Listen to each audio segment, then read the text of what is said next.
This is a demo vid for original Xbox, serial number ending in 24802. It's a 8 gig soft modded machine.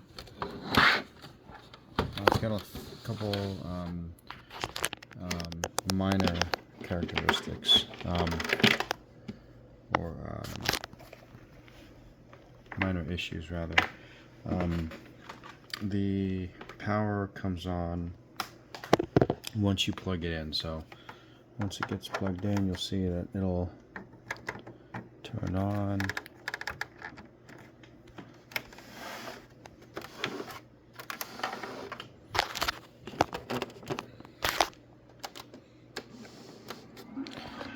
Well, I guess this time it didn't.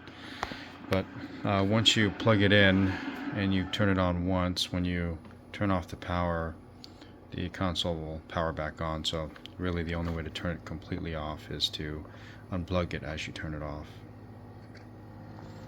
So you'll see that it'll boot up the management console.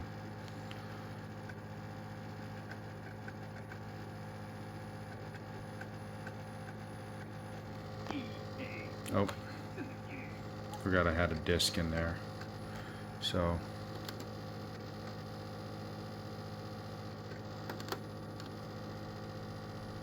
it's still loading. Let me wait for it to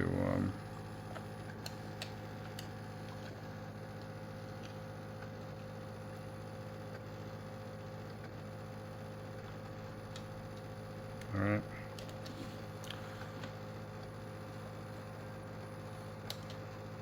Okay, so reach disk's okay.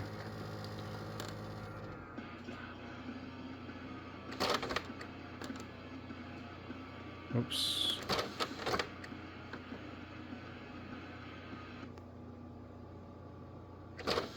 There we go. Alright, so reach disk's just fine. Sometimes the disk tray does get stuck.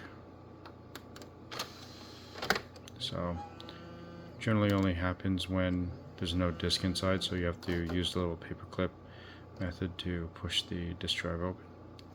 But other than that, reads disks. In order to get the launch screen, you have to reset it.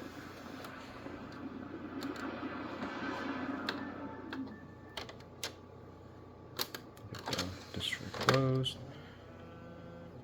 So it'll load up the console screen.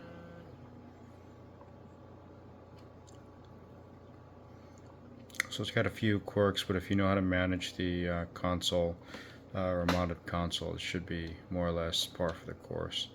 So it's 8 gig. It has a few games installed.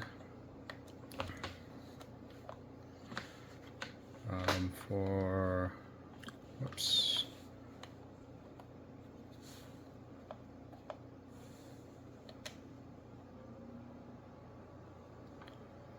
Bring up Nintendo. Oh, actually, I think this one doesn't have the. It actually doesn't have Nintendo games installed. It's just the base emulator.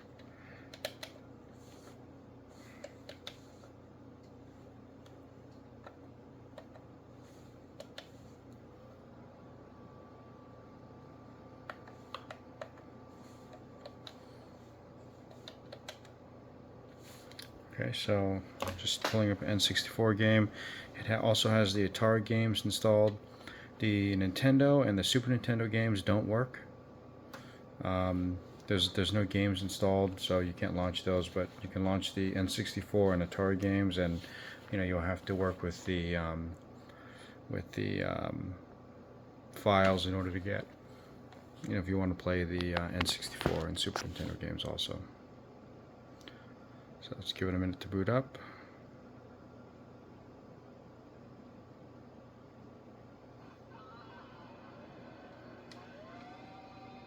Okay, so overall it's got some funky quirks. So just to re-summarize, once you turn it off, the machine will boot back up.